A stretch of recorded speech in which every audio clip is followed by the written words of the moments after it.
بسم اللہ الرحمن الرحیم۔ السلام علیکم۔ آج ہم بات کریں گے دو اہم ایشوز کے حوالے سے۔ رات کے 1 بجے ایک اجلاس بلایا جاتا ہے اور ایک اہم عہدیدار کو ہٹا دیا جاتا ہے، اور کیوں ہٹایا جاتا ہے؟ وہ اہم عہدیدار ایک طاقتور شخصیت کے بھائی ہیں، ان کے عہدے سے ہٹایا جاتا ہے۔ اور ایسی کون سی ایمرجنسی تھی کہ رات کے 1 بجے اجلاس بلایا جاتا ہے اور ان کو عہدے سے ہٹایا جاتا ہے؟ بڑی دلچسپ صورتحال ہے جو میں آپ کے ساتھ شیئر کروں گا، اور ساتھ ہم بات کریں گے اسد عمر، جنہوں نے سیاست بھی چھوڑ دی ہے اور ان کی ضمانت عسکری ٹاور جلاؤ گھراؤ کیس میں ان کی ضمانت خارج کر دی گئی ہے، اس کے اوپر بھی ہم بات کریں گے۔ سب سے پہلے تو میں آپ کو بتاتا چلوں کہ پاکستان تحریک انصاف کے 10 رہنماؤں کو اشتہاری قرار دے دیا گیا ہے۔ انسداد دہشت گردی عدالت لاہور نے 9 مئی جلاؤ گھراؤ کیس میں پی ٹی آئی کے 10 رہنماؤں کو حماد اظہر، میاں اسلم اقبال، مسرت چیمہ اور جمشید چیمہ، غلام عباس میں دیگر کو جو ہے وہ شامل ہیں، تفتیشی افسر کی جانب سے درخواست پر کارروائی کی گئی۔ ملزمان کے خلاف تھانہ ماڈل ٹاؤن پولیس نے مقدمہ درج کر رکھا ہے۔ تفتیشی افسر کا کہنا ہے کہ ملزمان نے خود کو روپوش کر رکھا ہے۔ ملزمان کی گرفتاری کے لیے چھاپے مار کارروائی کی جا رہی ہے، اور ہر صورت جو آئین اور قانون کے مطابق چیزوں کو دیکھنا چاہیے، اور ہم یہ سمجھتے ہیں کہ ان کو گرفتار کرنے کے لیے اشتہاری قرار دینا ضروری ہے۔ 10 رہنماؤں کو اشتہاری قرار دے دیا گیا۔ اس میں مسرت جمشید چیمہ ہے یا جمشید چیمہ ہے، وہ پاکستان تحریک انصاف چھوڑ چکے ہیں، لیکن وہ بھی اسی طرح کے لوگوں میں سے ہیں جیسے شیریں مزاری تھی یا جیسے فواد چودھری تھا، جنہوں نے پاکستان تحریک انصاف کے خلاف کوئی بات نہیں کی یا کسی اور سیاسی جماعت میں ایکٹیو رول ادا نہیں کیا۔ تو اس بنیاد پر ان کے خلاف یہ ساری کارروائی ہو رہی ہے اور ان کو معافی نہیں دی جا رہی، اور آپ جانتے ہیں کہ فواد چودھری کے ساتھ آج بھی ان کو ایک روزہ راہداری ریمانڈ پر بھیج دیا گیا۔ دوسری جانب پاکستان تحریک انصاف کے سینئر رہنما اسد کیسر، ان کی ضمانت ہوتی ہے جو ایک کالج کے کپس کالج ہے، اس کے گملے ٹوٹے، اس گملے ٹوٹنے کے کیس میں ان کو ضمانت ہوئی، اور ضمانت کے باوجود ان کو رہا نہ کیا جا سکا۔ ضمانت کے فوری بعد انہیں صوابی پولیس نے 3 MPO کے تحت دوبارہ گرفتار کر لیا۔ مردان کی جوڈیشل عدالت کے مجسٹریٹ مثل عادل کے روبرو سابق اسپیکر قومی اسمبلی اسد کیسر کی درخواست ضمانت کی سماعت ہوئی۔ جج نے اسد کیسر کی ضمانت منظور کی۔ اسد کیسر پر 9 مئی کو پرائیویٹ املاک کے توڑ پھوڑ کا مقدمہ درج تھا۔ وہ ایک ہفتہ قبل مردان جیل میں تھے۔ پی ٹی اے رہنما اسد کیسر کو 3 MPO کے تحت گرفتار کر کے حراست میں لے لیا گیا ہے۔ 2 دن پہلے پشاور ہائی کورٹ کے چیف جسٹس کی سربراہی میں 2 رکنی بینچ تھا، جس نے بڑے سخت احکامات جاری کیے تھے کہ کسی بھی درج مقدمے میں، اب تک کسی بھی درج مقدمے میں ان کو گرفتار نہیں کرنا، اور اب چونکہ مقدمات میں تو گرفتار کر نہیں سکتے تھے، انہوں نے کیا کیا، 3 MPO کے تحت گرفتار کیا۔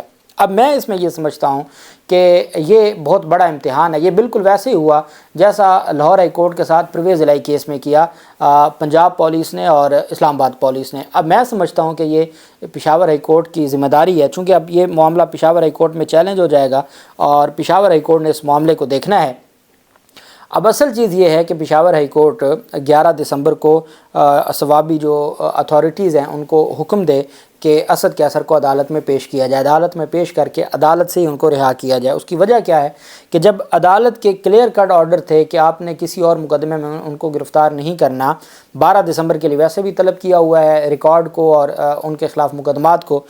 اب اگر 12 دسمبر تک ان کو کسی اور مقدمے میں گرفتار نہیں کرنا تھا اور 9 دسمبر کو ان کو گرفتار کر لیا جاتا ہے، تو پھر ان کے ہاتھ کیا آئے گا؟ الٹیمیٹ یہ چیف جسٹس ہیں پشاور ہائی کورٹ کے، انہوں نے کہا تھا کہ میں انصاف نہیں دے سکتا تو میں استعفیٰ دے کے گھر چلا جاؤں گا، میں اس کرسی پر نہیں بیٹھوں گا۔ اور ان کو جب کہا گیا کہ آپ کا فیصلہ جی ہم نے چیلنج کیا ہے سپریم کورٹ میں، انہوں نے کہا وہ ایک فیصلہ ہے، اس کا یہ مطلب نہیں ہے کہ ہم فیصلے دے نہیں سکتے، کوئی ایسی ججمنٹ نہیں آئی، فیصلہ معطل ہوا ہے، ابھی تو کیس سننا ہے، ہو سکتا ہے آپ کا کیس خارج ہو جائے جو آپ نے اپیل دائر کی ہوئی ہے، لیکن ہم اس بات کی اجازت نہیں دیں گے کہ بنیادی انسانی حقوق کی خلاف ورزی ہوتی رہے اور ہم خاموش بیٹھے رہیں اور ہم دیکھتے رہیں اور ہم اس کے اوپر کوئی کارروائی نہ کریں۔ تو جسٹس محمد ابراہیم خان صاحب جو چیف جسٹس تھے اور ان کے ساتھ سینئر جج تھے، یہ 2 رکنی بینچ نے سماعت کی تھی۔ اب اسد عمر کو جو گرفتار کیا گیا ہے، اب آپ دیکھیں 3 جلسے ہوئے باجوڑ میں پاکستان تحریک انصاف کا، باجوڑ کو انہوں نے کرفیو کا نظام لگایا ہوا تھا اور وہاں پر کرفیو کے حالات تھے، اور جو شیر افضل کے ساتھ ہوتا رہا اور پھر ان کو بار بار گرفتار کرنے کا اور ان کے بار بار جو پیغامات آتے رہے، اور ابھی تک کوئی پتہ نہیں ہے کہ کیا صورتحال ہے۔ تو وہاں انہوں نے روڈ جو مین روڈ ہیں قومی شاہراہیں وہ انہوں نے کھود دیں اور گڑھے بنا دیے تاکہ یہاں سے بند ہو جائے، اور اپنی مدد آپ کے تحت لوگ کھیتوں سے گلیوں سے ہوتے ہوتے پہنچے، گاڑیوں پیدل آئے۔ اتنا بڑا کنونشن کر کے انہوں نے دکھایا۔ وہ کنونشن ہو گیا۔ آپ دیکھیں بلاول زرداری کا چترال میں تھا۔ ان کو سمجھ آ جانی چاہیے کہ بھائی لوگ بیوقوف نہیں ہیں، لوگ اب آپ کی بات سننے کو نہیں آتے۔ بلاول زرداری کے سامنے 200 بھی بندہ پورا نہیں تھا۔ یہ اتنی بری حالت تھی کہ کرسیاں تھیں، کرسیاں لگا کے صرف پی ٹی آئی کے کنونشن اور جلسے جہاں کرسیاں نہیں لگتیں اور وہاں لوگ چھتوں پہ سڑکوں پہ ہر طرف لوگ ہی لوگ نظر آتے ہیں، اور انہوں نے کرسیاں لگائی ہوئی تھیں چترال میں۔ اور پھر جلال پور جٹاں گجرات میں مریم نواز گئیں۔ ایک وقت تھا کہا جاتا تھا کہ مریم نواز ایک بڑا جلسہ کرنے والی ہیں اور کراؤڈ پولر ان کو کہا جاتا تھا، بہت ساری باتیں کی جاتی تھیں، لیکن یہ حالت تھی کہ مریم نواز کی تقریر ہو رہی تھی اور پنڈال خالی پڑا تھا اور خالی کرسیاں پڑی تھیں اور فاصلے فاصلے پہ لوگوں کو بٹھایا گیا تھا۔ یہ ان کی حالات ہیں۔ جس دن عمران خان نکلا، آپ اندازہ لگائیں کہ اس دن کیا عالم ہوگا۔ اور یہاں تو عمران خان کا ایک وکیل جہاں جاتا ہے وہاں پر ہزاروں لوگ ورکرز کنونشن، ابھی تو ان کو کھلی جگہ پہ اجازت نہیں دی جا رہی، تو وہ چھوٹی چھوٹی جگہوں پہ کنونشن کر رہے ہیں، لیکن وہ روڈ بھی آس پاس ہر طرف پاکستان تحریک انصاف کے لوگ ہوتے ہیں۔ تو یہی تو خوف ہے۔ فضل الرحمان کو کیوں اب برف یاد آنے لگے کہ برف باری ہوتی ہے اور دہشت گردی ہے اور انتخابات نہیں ہونے چاہیے؟ پرویز خٹک کو کیوں اب خوف نظر آ رہا ہے؟ اس کے نوشہرہ میں جو کچھ ہوا ایک دن پہلے، پاکستان تحریک انصاف کا جتنا بڑا جلسہ ہوا ہے، تو ان کے تو پلے بچے ہی کچھ نہیں ہے۔ ثوابی سوات میں ساری قوم نے دیکھ لیا، تو اب جب یہ معاملہ پنجاب میں شروع ہوگا تو یہاں بھی یہی حالات ہوں گے۔ تو چیزیں ان کے ہاتھ میں نہیں رہیں اور یہ اب زبردستی کرنا چاہتے ہیں، اور اس طریقے سے معاملات آگے نہیں بڑھ سکتے۔ دوسری جانب اب دیکھتے ہیں کہ اسد کیسر کے معاملے پر پشاور ہائی کورٹ کیا ایکشن لیتی ہے۔ عسکری ٹاور جلاؤ گھراؤ کیس میں لاہور کی انسداد دہشت گردی عدالت میں جج ابرگل خان صاحبہ نے سماعت کی، اور ان کی آج 2 مقدمات تھے اسد کے عمر کے۔ ایک تو دوسرے جج صاحب کے پاس تھا، انہوں نے ان کی عبوری ضمانت کی درخواست پر 6 جنوری تک توسیع کر دی، اور ان کی جو درخواست تھی اس کو انہوں نے جو حاضری معافی کی درخواست تھی وہ منظور کر لیا۔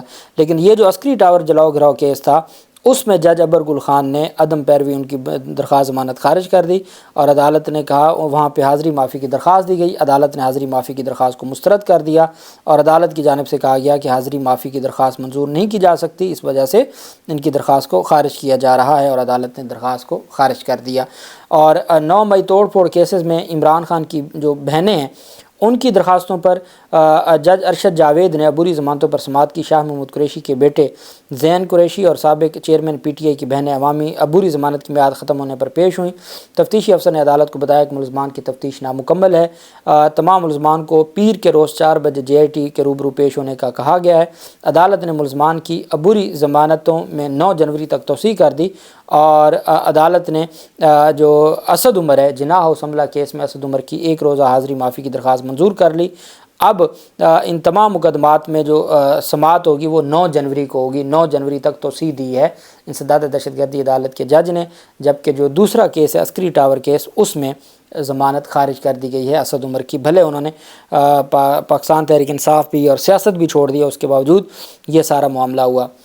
صادق سنجرانی چیئرمین سینٹ، طاقتوروں کے خاص آدمی جنہوں نے عمران خان کے ساتھ بے وفائی کی، عمران خان نے ان کو چیئرمین سینٹ بنایا تھا اور وہ عمران خان کے ہی پیٹھ میں چھرا گھونپا۔ ان کے بھائی کو ایم ڈی سینڈک کے عہدے سے ہٹا دیا گیا ہے۔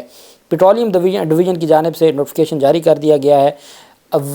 نگران وزیر اعظم انوار اللہ کاکڑ نے چیئرمین سینٹ کے بھائی رازق سنجرانی کو عہدے سے ہٹانے کی منظوری دی۔ رازق سنجرانی وفات میں واحد بلوچ ایم ڈی تھے جنہیں اب مستقل سرکاری ملازمت سے برطرف کر دیا گیا ہے۔ رازق سنجرانی کو ہٹانے کے لیے بورڈ کا اجلاس رات 1 بجے طلب کیا گیا۔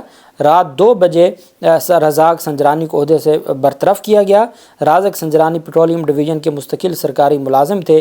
رازق سنجرانی کے قریبی ذرائع کا کہنا ہے کہ رازق سنجرانی کو سیاسی نشانہ بنایا جا رہا ہے، سیاسی انتقام کا، چونکہ آج کل صادق سنجرانی کے بھی برے حالات آئے ہوئے ہیں اور مخالفت ہے انوار اللہ کاکڑ اور صادق سنجرانی کی سیاسی بلوچستان کے حالات کی وجہ سے۔ اس وجہ سے وہ کہتے ہیں جی کہ ہمارے ساتھ بہت زیادتی ہوئی ہے اور ہمیں جو عہدے سے ہٹایا گیا ہے۔ پہلے انہوں نے جو سرکاری رہائش گاہ لی ہوئی تھی 2045 تک، لیز پہ، تو وہ جسٹس بابر ستار صاحب نے لے لی تھی۔ پھر بابر ستار صاحب نے یہ معاملہ وزیر اعظم کو بھیجا تھا کہ یہ کس طریقے سے عہدے پر بیٹھا ہے اور اس کو کس طریقے سے آپ نے ایم ڈی بنایا ہوا ہے۔ تو اب یہ نوٹیفیکیشن جاری کیا گیا ہے 8 دسمبر کا، یہ رات کا نوٹیفیکیشن ہے، اور اس میں جو removal of managing director C E O Saindak metals limited SML، تو اس میں کہا گیا جی کہ ان کو عہدے سے ہٹایا جاتا ہے۔ امتیاز اعظم ہیں، سیکشن آفیسر ہیں، ان کی جانب سے یہ نوٹیفیکیشن جاری کیا گیا، اور باقاعدہ کہا گیا ہے I am directed to refer to the subject noted above and to state that in the approval by the Prime Minister of Pakistan, White Prime Minister Office number فلاں 8 دسمبر کے ان کا آرڈر ہے، اور اس آرڈر کو مد نظر رکھتے ہوئے صادق سنجرانی کے بھائی رازق سنجرانی کو عہدے سے ہٹایا جاتا ہے۔ اور یہ کل رات 1 بجے اجلاس ہوا، 2 بجے ان کو عہدے سے ہٹا دیا گیا۔ یہ صورتحال ہے، اور اب وہ کہہ رہے ہیں جی کہ ہمیں سیاسی انتقام کا نشانہ بنایا جا رہا ہے۔ اب یہ تو ان کی جانب سے وضاحت بعد میں آئے گی کہ وہ اس قابل ہی نہیں تھے، اور اسلام آباد ہائی کورٹ کے احکامات کے بعد ان کو ہٹانا پڑا، یا واقعی کوئی سیاسی انتقام ہے۔ یہ تو آنے والا وقت بتائے گا۔ اللہ پاک پاکستان کا حامی و ناصر ہو۔ بہت شکریہ۔ اللہ حافظ۔ پاکستان زندہ باد۔